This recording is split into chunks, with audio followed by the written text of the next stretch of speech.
Few films in the early 2000s dared to breathe life back into the Western, a genre that many believe had already ridden off into cinematic sunset. But Kevin Costner's Open Range not only rekindled the spirit of the frontier on screen, it reminded audiences of the raw authenticity and emotional depth that had once defined stories of the American West.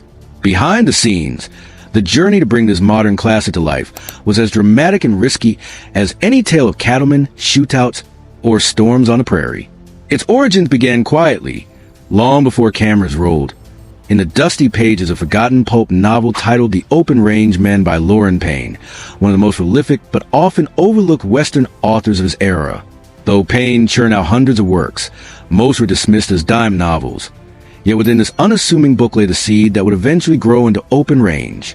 On the page, the story favored Boss Spearman over Charlie Waite, leaving the latter underdeveloped. But when Costner and screenwriter Craig Storper adapted the tale, they saw an opportunity to rebalance the narrative, giving Charlie a complex backstory, a haunted past, and emotional depth that could connect with modern audiences.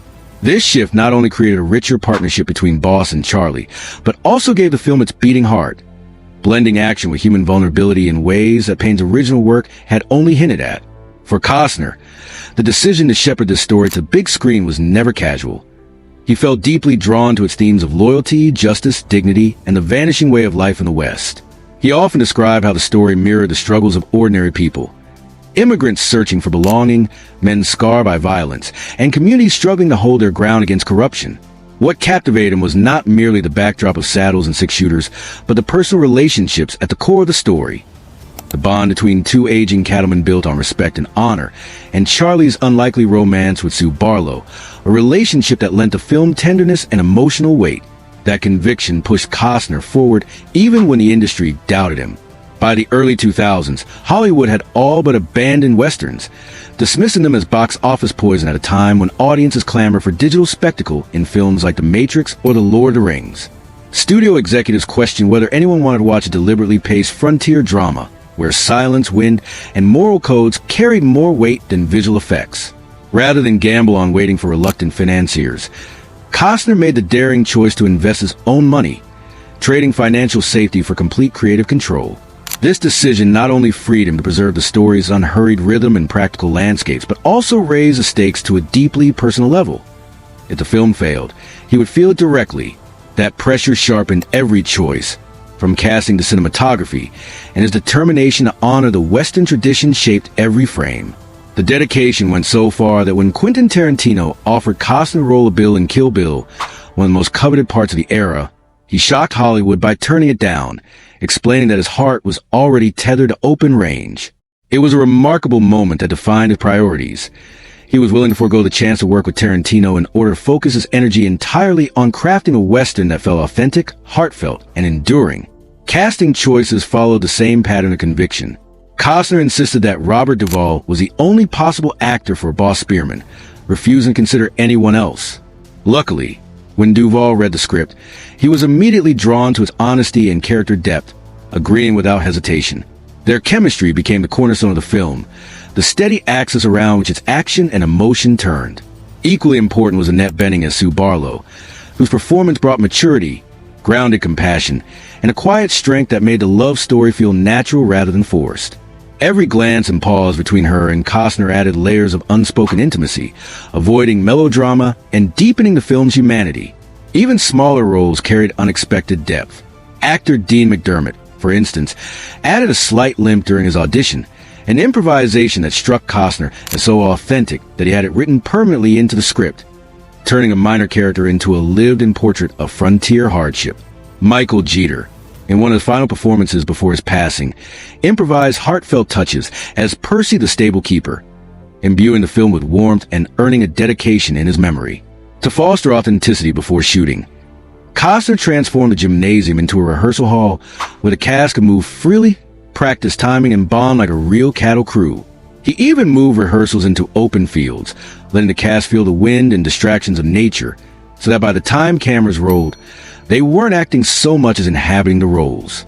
Behind the camera, he made another unconventional choice, hiring J. Michael Morrow, a relative newcomer, as cinematographer. Morrow relied heavily on natural light in Alberta's sweeping skies, capturing imagery that felt unpolished and real, which perfectly matched the film's spirit. The choice launched Murrow's career toward future acclaimed projects, proving that sometimes a fresh eye captures truths veterans overlook. Alberta itself became a star, chosen because its landscapes remain untamed in ways much of the American West no longer was. Rolling prairies, open skies, and rugged hills gave the film authenticity and isolation, while unpredictable weather added realism that no studio could manufacture. The production even went so far as to construct Harmonville, the town at the center of the story, entirely from scratch on the plains. A $1 million endeavor that included a real road built just for access. Every building functioned, allowing actors to walk through doors and inhabit a complete, tangible world, grounding the story in a setting that felt lived in rather than fabricated. Natural elements were embraced rather than avoided. One torrential rain sequence, achieved with practical pumps unleashing over 30 gallons a minute, drenched the set, churning mud, and soaking the cast until the storm itself became part of the character's emotional turmoil. These choices culminated in what is often considered the most realistic shootout ever filmed. Costner staged climactic gunfight almost in real time, resisting stylized edits in favor of wide angles that let chaos unfold with brutal honesty. More than 7,000 rounds of ammunition were fired to achieve its staggering realism, and rather than cinematic heroics, the sequence captured hesitation, reloads, fear, and the sudden brutality of survival. Critics and audiences hailed it as one of the greatest shootouts in cinema, praising its emotional weight and raw intensity. To ensure the film never slipped into glossy unreality, Costner enforced his own code of authenticity on set. From the way cattle moved to the posture of weary men after a long day, from the heft of weapons to meals shared, nothing was allowed to feel modern or theatrical. That determination extended into his personal life as well. While filming, Costner endured excruciating abdominal pain, later revealed to be a burst appendix that could have been life-threatening. Refusing to disrupt production, he pressed on quietly, a testament to his stubborn dedication. Duvall, too, suffered. Thrown from his horse, he broke 6 ribs but returned to work quickly, embodying the toughness of his character in real life. Their endurance added unseen layers of grit to their on-screen performances. Even in moments of credit placement, Costner showed humility. He refused top billing, insisting Duvall's name appear first because he considered him the true heart of the film. Personal touches threaded through production as well. Costner named the loyal cattle dog Tig after his grandmother, a nod to family woven into the story. While Charlie Waite's horse was the same one Costner had ridden in Wyatt Earp, a subtle continuity across his western journey. An outhouse set piece even nodded to Clint Eastwood's Unforgiven, acknowledging the lineage of modern westerns. Nature itself became a character, with storms captured on camera and woven symbolically into the story, their rolling thunder and sheets of rain reflecting human turmoil. Even small historical details, such as Boss Spearman buying imported Swiss chocolate, reminded viewers that life on the frontier wasn't solely hardship. Small luxuries did reach remote towns, adding humanity and nuance. When the film finally premiered, critics praised its balance of intimacy and authenticity, with many singling out the climactic shootout as one of the greatest ever captured on film. Against all odds, the film triumphed at the box office, grossing nearly $70 million worldwide on a modest $22 million budget, largely financed by Costner himself. At a time when westerns were believed to be commercially dead, this was nothing short of remarkable, restoring Costner's reputation as a director after the backlash of The Postman, and proving that audiences still long for stories of grit, loyalty, and redemption. For Costner, the film wasn't just a success, it was a turning point. Its triumph gave him the confidence and credibility to pursue his dream project, Horizon, an American saga, an ambitious multi-part exploration, a westward expansion that continues the legacy Open Range helped revive. In retrospect, the film stands as one of the last great traditional westerns, crafted with devotion and authenticity, elevated by extraordinary performances, and carried by a director willing to risk everything to honor the spirit of the frontier. Its legacy endures not only in its artistry, but in the way it inspired a new generation to believe that westerns, far from dead, still had stories worth telling under the endless sky.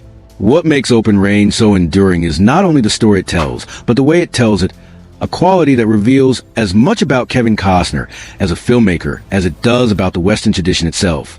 Costner had long been fascinated by the myth and reality of the American frontier, a fascination that began with his star-turning Silverado and reached Oscar-winning heights with Dances with Wolves. Yet by the time Open Range came along, his career was marked as much by risks as triumphs. The Postman had branded him reckless in the eyes of Hollywood insiders, a filmmaker too willing to gamble on sprawling visions that failed to connect. But Costner never abandoned his belief that stories grounded in authenticity, even when unfashionable, had the power to endure. In many ways, Open Range was a rebuttal to his critics, a statement that he would rather make something true and unfussy than chase passing trends. The film carries a conviction in its bones, in every long shot of cattle moving across the plains, every pause between words, every storm that rolls in uninvited. What separated Costner's approach from so many of the slick westerns that preceded it was his resistance to myth-making. Where classic films as genre often lean on archetypes, the stoic gunslinger, the corrupt rancher, the helpless townsfolk, Costner leaned into realism. Charlie Wade is not a flawless hero, but a man weighed down by past violence, tentative in his affections, almost surprised at his own capacity for tenderness when he connects with Sue. Boss Spearman is no caricature of frontier grit, but a man of wisdom, humor, and vulnerability, whose quiet authority comes not from bravado, but from years of surviving and observing. Even the villains of the piece, while brutal, carry an air of believability. Their cruelty is not flamboyant, but rooted in the ruthless logic of greed and power. This grounding in human truth gave the film a resonance that went beyond the genre, appealing to audiences who might not otherwise have been drawn to a Western. The production itself reflected this philosophy.